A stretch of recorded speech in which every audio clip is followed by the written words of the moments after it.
Avram Goldfaden, pioneer of the first modern public productions of Yiddish language performance and a prolific composer of musical operettas, is considered the father of the Yiddish theater.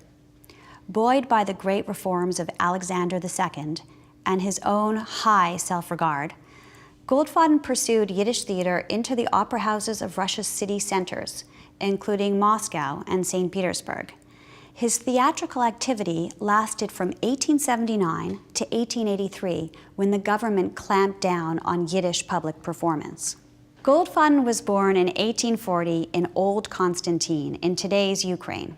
His father, a clockmaker who nursed aspirations of greatness for his children, hired private tutors for Avram and eventually sent him to a modernized Russian Jewish school.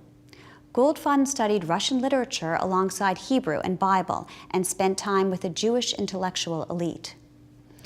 The birth of Yiddish theater is associated most closely with the first small productions Goldfaden staged in Yas, Romania. Some scholars of the theater have insisted on the folk roots of the theater, that Goldfaden tried to educate the Jewish working class who had never seen the inside of an opera house. His first actors, former wedding jesters and Purim spielers, infused his work with their traditional forms of performance. This is true to an extent, but Goldfaden sought to duplicate the Italian, French, and Russian opera he had long attended as a modern Russian gentleman. He also sought fame and fortune, which he achieved, at least for a time. The Russian press referred to him as a Jewish theatrical entrepreneur. In his memoirs, the actor Jacob P. Adler recalls that the anticipation of meeting Goldfaden was similar to how he felt when meeting his grandfather's Hasidic Rebbe, or catching a glimpse of Tsar Alexander II. Goldfaden fashioned himself into an awe-inspiring celebrity, and his actors followed suit. Early detractors considered Goldfaden's work too reliant on ugly Jewish caricature and stock plots, but recent assessments of his libretti reveal their originality and their enduring cultural resonance with his actors and audience. Many of his coinages entered the Jewish vernacular.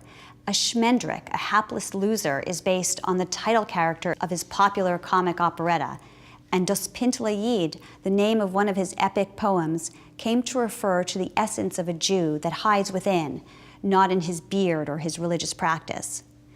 Avant-garde directors during the interwar period in Poland, America, and the Soviet Union interpreted Goldfaden's work with modernist elements, like constructivist set designs and jazz motifs. They reinforced the canonical stature of his work and his legend.